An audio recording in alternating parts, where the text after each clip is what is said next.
Alam kong mataas na naman ang anxiety level ng mga taong may anxiety disorder doon sa balita ngayon na ang teacher ay namatay during class observation.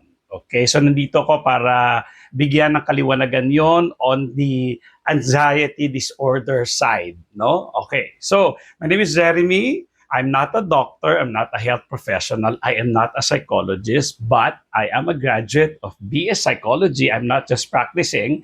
And also, I have Cognitive Behavioral Therapy Certificate from CBT Australia. Ang CBT ay ang gold standard ngayon sa mundo to manage anxiety, depression, and other mental condition. Okay, so may certificate po ako. Okay? So, yun. No? So, babalik tayo. By the way, pwede nyo ako makausap, pwede kayo mag-message sa akin sa Anxiety Disorder Philippines Facebook. Or, kung gusto na libre, panoorin ang mga kaalaman na sinishare ko sa aking YouTube channel. Hanapin lang yung pangalan ko, Jeremy Hamili. Okay? So, may tanong, may bayad po ba? Meron, pero dahil tulong ito, kayo ang magsasabi sa akin kung magkano yung kakayanan ninyo. Ngayon, kung fair sa knowledge and skills at certificate ko ng CBT, then pagbibigyan kita. Okay? Pag-usapan natin. Huwag kayong mahiya dahil tulong ito. Pero wag naman yung mas mahal pa yung kilo ng baboy sa akin. Okay? Or isda. Oh, yun. So at least meron naman kayong idea. No? Anyways, mabalik tayo. Based on statistics, kasi dapat science tayo, evidence, no? Lalo na ang CBT, it's evidence-based, no?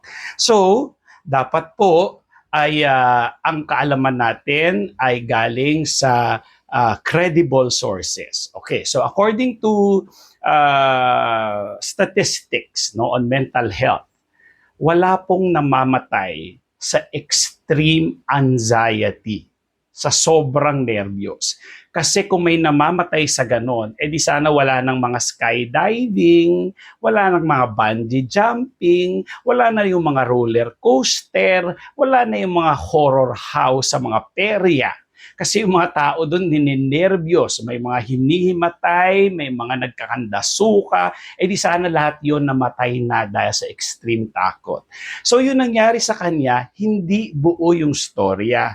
Maaring, sige, tatanungin ko kayo, ano ba usually ang rason para mamatay ang isang tao? Sabihin nyo sa akin, kadalasan sabihin nyo, may sakit po. So pag may ubo ba ako at may lagnat, mamatay ako? Hindi po. Pag may cancer ba ako, mamatay ako? May cancer na umabot ng 50 years, 60 years, may cancer. May cancer na yon, umaabot pa sila ng gano'n. So, kailan namamatay yung tao? Kapag talagang malala na, no? At talagang yung mga organs nila sirang-sira na talaga, baradong-barado na, hindi na nagpa-function, yun ang rason para mamatay ang tao. Ano pa yung isa? Aksidente or talagang tinangkang patayin. So yun yung mga rason para mamatay ang tao. Ngayon tatanungin kita, meron ka bang malubhang sakit para ikamatay mo? Malapit ka ba sa aksidente? May tao bang magtatangka sa iyo na papatayin ka? Okay? So ngayon, kung wala doon, kung hindi oo ang sagot mo, then you're safe. Wala pong namamatay sa extreme anxiety. Kaya ng katawan natin yan. Tingnan nyo na lang yung mga nanganganak, lalo na yung mga first time na nanay. Nagkandaan, may sakit pa yun. Ang sakit mga anak, di ba? Ang mga lalaki hindi nila malalaman kung gaano kasakit yun, mga babae lang. Pero I can only imagine, no? Yung pain, tapos yung nervous na first time ng mga anak, di sana lahat ng nanay na nanganak ng first time sa panganay nila, namatay na kung sa extreme anxiety lang, mamamatay tayo. So, may ebidensya tayo. Huwag po tayong basta-basta maniniwala. Tingnan niyo yung news ngayon, walang sinabi kung ano yung cause ng death niya. Okay? Pwede ka ring mamatay sa ganon unless meron kang heart condition na problem, no? Ibig sabihin, hindi anxiety ang kinamatay mo, kundi may ibang problema yung pangangatawan ng tao para mamatay. Kagaya ng tanong ko, ano ang rason para mamatay ang tao? Sana makatulong itong video na ito para yung anxiety ninyo ay bumaba na. Okay? Huwag kayong matakot.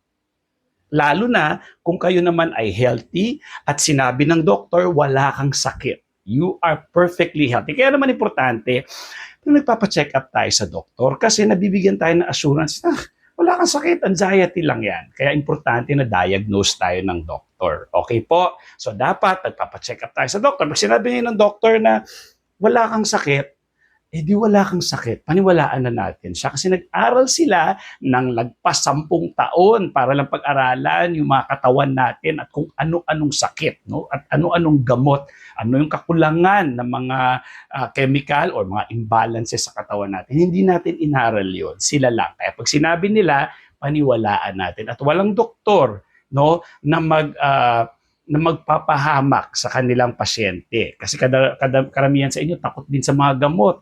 Wala pong doktor na papatayin yung pasyente niya.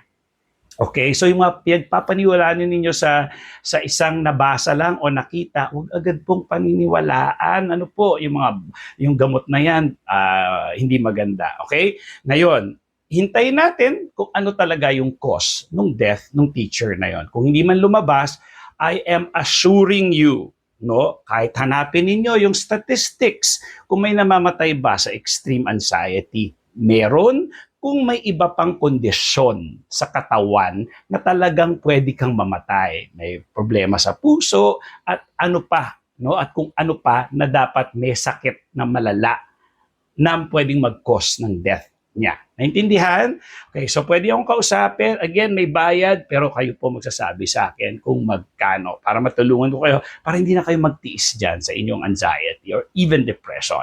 So, with that, I hope you share this video para kumalat yung tamang kaalaman sa mundo at bumaba yung kanilang anxiety level. Kasi I'm sure yung iba dyan di na naman makakatulog, mag-iisip na naman ng ilang linggo, ilang araw, ilang buwan, dahil dun sa teacher na yun, kagaya yung sabi niyo, kapitbahay niya namatay sa aneurysm. So, may aneurysm ka na rin ba pag yung kapitbahay mo namatay sa aneurysm? So, kailangan po dun tayo sa facts. Ano yung statistics? Ano yung study? Ano yung science? Huwag tayo nagpapaniwala kung saan-saan. Kailangan libo-libo munang information na tama, na credible, bago tayo maniwala. At kapag may kaalaman ka, mas nalilesen yung iyong fear. With that, maraming salamat. Bye!